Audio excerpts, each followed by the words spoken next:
കഴിഞ്ഞ ക്ലാസ്സിൽ നമ്മൾ റുക്കൂവിനെ കുറിച്ചല്ലേ പഠിച്ചത്. ആ റുക്കൂയിൽ നിന്ന് ഉയരുന്ന സമയത്ത് എന്താ ചൊല്ലേണ്ടത്? സമി അല്ലാഹു ലിമൻ ഹമിദ അല്ലേ? എന്നിട്ട് ഒരു ദിക്ർ ചൊല്ലണം അല്ലേ? അതെന്താണ്? റബ്ബന.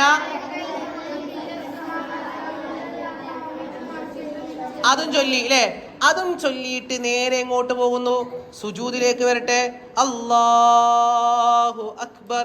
ഈ സുജൂദിൽ കിടക്കുന്ന സമയത്ത് ഒരു ദിക്ർ ചൊല്ലണം. ആ ദിക്ർ ഏതാ അറിയോ? കേട്ടില്ല. എത്ര പ്രാവശ്യം ചൊല്ലണം? ഉറപ്പാണോ? ഇത് സുജൂദിൽ നിന്ന് നീക്കുമ്പോഴോ? അല്ലാഹു അക്ബർ. അപ്പൊ എന്താ ചൊല്ലേണ്ടത്? റബ്ബി അഗ്ഫിർലി വർസുഖ്നി വഅദിനി അല്ലേ? ഇതുവരെയാണ് നമ്മൾ ഇന്ന് എന്താകുന്നത്? പഠിക്കുന്നത്. എന്നിട്ട് നമ്മൾ ഇനി പഠിക്കുന്നുണ്ട് എന്തിനെ പറ്റിയിട്ട്? ഇത് കഴിഞ്ഞാൽ എന്താണ്? അത്തഹിയാത്ത്.